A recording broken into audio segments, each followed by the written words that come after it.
compagnie de M. Jean-Yves Lam, Bonsoir. rouge, bonsoir, de M. Jean-François Babi, ancien bleu, et finalement de M. Ali Pacha, ancien rouge. Alors, messieurs, quelles sont vos prévisions pour le budget qui va être déposé demain par les rouges? On commence par vous, M. Lam. Bien, je crois que le gouvernement Hunter Monnier n'hésitera pas à se lancer dans la réduction de la taille de l'État. Et je pense que oui, ici au Québec, on paye déjà beaucoup de taxes.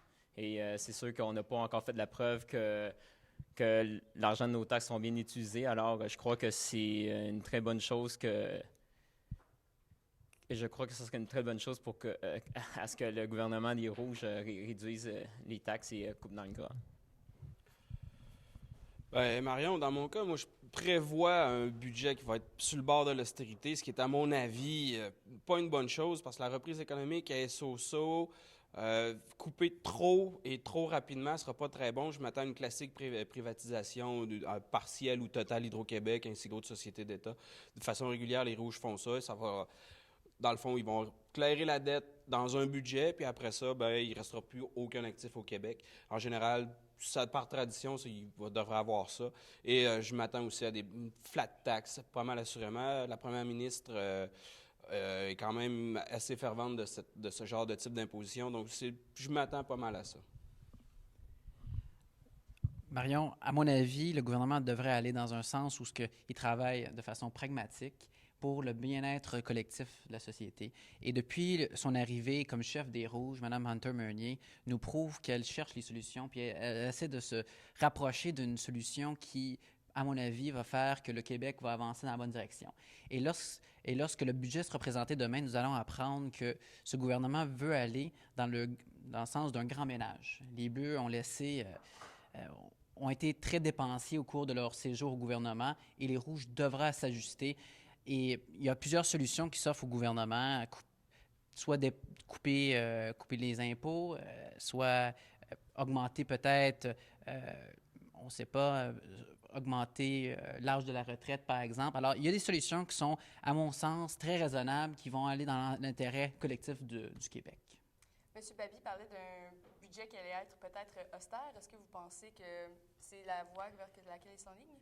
Je crois que oui, mais je pense que Mme Hunter Meunier et ses alliés, et dont son ministre des Finances, savent que l'austérité doit être quelque peu tempérée, mesurée, mais on n'a pas le choix d'y aller dans cette direction. Le gouvernement du Québec, le modèle québécois doit être revu à la base et on n'a pas le choix de passer à l'acte et faire des grands changements pour l'intérêt collectif des Québécois.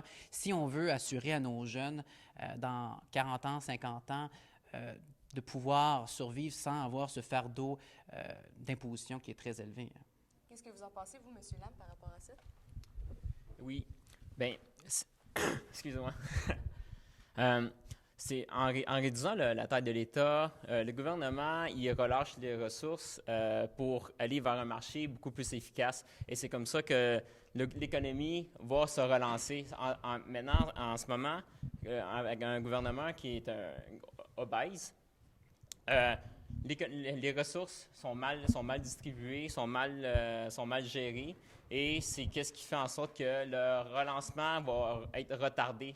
Et je pense que plus vite il y aura de l'austérité, plus vite l'économie sera relancée. Bon, je suis évidemment pas très d'accord avec ce qu'avec mes collègues viennent de dire. Le gouvernement bleu, avec son budget qu'ils ont déposé lors de leur séjour au gouvernement, n'était pas si dépensier que ça. Le ministre des Finances, Louis-Pierre Trottier, a quand même mis 525 millions sur la dette. Il y avait déjà une provision de surplus qui, s'il n'est pas utilisé, va pouvoir être appliquée sur la dette. Et il misait sur les technologies vertes pour justement les développer, puis que le Québec soit un producteur de technologies vertes et non juste un suiveux ou quelque chose ou un État qui va acheter à l'étranger d'autres technologies qu'on peut développer ici. Et Ali parlait de pragmatisme, puis un nouveau modèle québécois. On l'a déjà entendu, celle-là, une réingénierie de l'État, puis on sait ce que ça l'a donné. Les Rouges essayent à chaque fois, mais ça donne des retours au duplessisme. Si vous vouliez répondre à ça. À mon sens, le gouvernement des Rouges va prendre des bonnes décisions. J'ai confiance en ce gouvernement-là.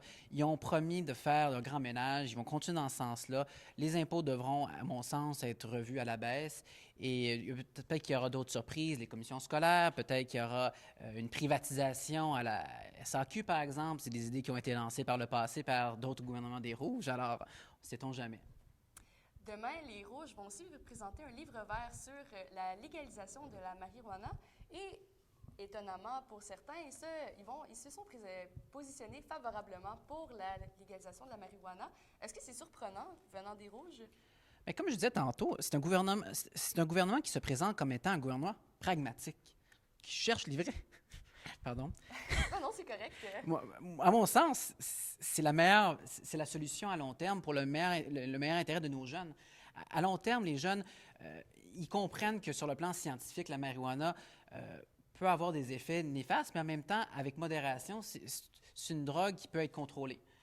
Un peu comme les alcools, par exemple. Alors, je pense qu'avec la modération de ce gouvernement, qui va être un gouvernement qui va chercher des solutions et qui va essayer d'encadrer ou qui va vouloir encadrer la consommation de cette drogue, parce que, bon, on sait que c'est quelque chose qui revient de compétences fédérales, mais je pense qu'il va essayer d'encourager ses homologues d'aller dans une direction où est-ce on va essayer de contrôler par la décriminalisation de la marijuana et essayer d'aller chercher des revenus avec ce produit. Et ça, pour moi, c'est quelque chose de très, très positif. On va aller chercher plus de revenus pour l'État parce qu'on sait que l'État en a besoin des revenus. C'est ça ce qui manque actuellement au Québec.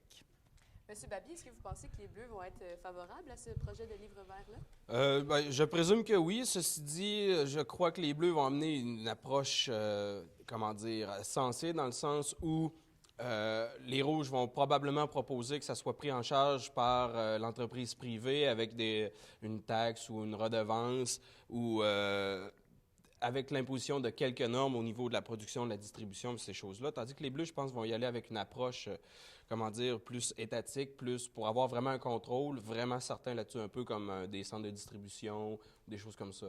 À mon avis, les Bleus devraient être assez d'accord à ce niveau-là. J'ai bien hâte de voir les travaux des consultations publiques à ce niveau-là. Ouais, moi, je ne suis pas d'accord avec ta prémisse où on devrait être surpris de la position des Rouges pour la légalisation de la marijuana.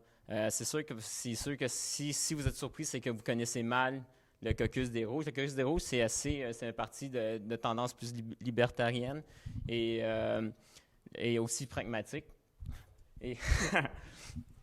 Dans tous les cas, on va voir ça demain lors du débat.